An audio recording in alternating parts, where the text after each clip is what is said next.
Welcome to the Fear Chronicles, your ultimate destination for spine-chilling stories and bone-tingling horror experiences. Here, we delve deep into the darkest corners of the human imagination, bringing you meticulously crafted tales inspired by real-life events, ancient legends, and the everyday mysteries that lurk in the shadows. From haunted houses and vengeful spirits to unexplained phenomena and psychological horrors, each story is designed to immerse you in a world where nightmares come to life. Whether you're a seasoned horror enthusiast or just beginning your journey into the unknown, the Fear Chronicles offers a unique blend of hyper-realistic visuals and masterfully narrated stories that will keep you on the edge of your seat and leave you yearning for more.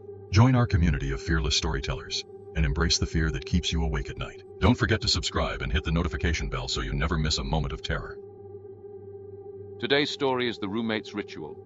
I wasn't exactly in a good spot financially, so when I found Jack's ad online looking for a roommate, I figured it was worth the risk. Jack was quiet and courteous, mentioning casually that he had some strange sleeping habits, but nothing that should be an issue. I didn't think much of it, until the first night I heard him. Just past 2 a.m., a low mumbling floated through the thin walls. I dismissed it as weird but harmless.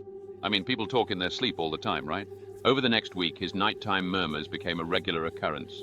Sometimes I'd catch a word or two, random garbled phrases. But one night, the muttering was loud enough to pull me fully awake. I could have sworn he was whispering my name, but when I got out of bed to check on him, I found him asleep on the floor of the hallway, hands clenched tightly around his chest. He didn't respond when I called his name, so I just let him be, figuring he'd wake up on his own. A few days later, it got worse. This time I woke up to hear footsteps right outside my bedroom door, moving back and forth, the quiet shuffle of feet for hours, just pacing. The next morning I asked him about it, and he gave me a blank look. "I don't remember anything," he said, laughing it off like it was nothing. I tried to shrug it off, but that night I locked my door. 3 weeks into his stay, things took a darker turn. I woke up suddenly, feeling like someone was in the room with me. My breath caught when I saw Jack standing at the foot of my bed, staring at me in the dark, swaying slightly as though in a trance. His eyes were wide open, but glassy, unfocused. "Jack?" I whispered, heart pounding. No response. He just stood there, his lips barely moving, muttering something under his breath. I couldn't make it out, but it was rhythmic, almost like a chant. I didn't dare move until he turned and drifted back out of my room, leaving me frozen in terror. I was too scared to go back to sleep after that, so I stayed up, watching the door, waiting. A few days later, I noticed something strange about his room.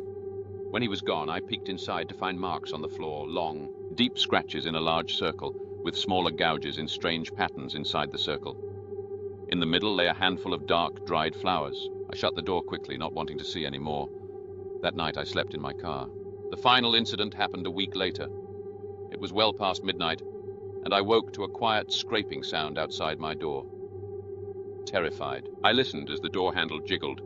The lock held, but the sound persisted. A soft scratching, insistent. Then suddenly it stopped. I heard slow, deliberate footsteps retreating down the hall. I didn't sleep at all. By morning, I was determined to confront him, but when I went to his room, it was empty. All of his things were gone. I couldn't explain it. He'd left without a word, no message, no note, just gone. A month later, as I was packing up to move out, I found something wedged behind my dresser. It was a small bundle of papers, pages filled with my name, scrawled over and over in uneven, trembling handwriting. And right in the middle of the stack was a photo, a blurry, nighttime shot of me asleep in bed. To this day, I still wonder what he was doing in that circle, what he was trying to summon, and what he was planning to do with me if he ever got inside that locked door. All I know is, I'll never have another roommate again. Disclaimer. All content presented on the Fear Chronicles is fictional and intended solely for entertainment purposes. We strive to create original stories. Any resemblance to real events or persons is purely coincidental. Viewer discretion is advised due to the nature of the content. The Fear Chronicles adheres strictly to YouTube's community guidelines and copyright policies. Any third-party content used is either properly licensed or falls under fair use. Thank you for choosing the Fear Chronicles. Stay safe and sleep tight. Thank you for joining us on this journey into the unknown.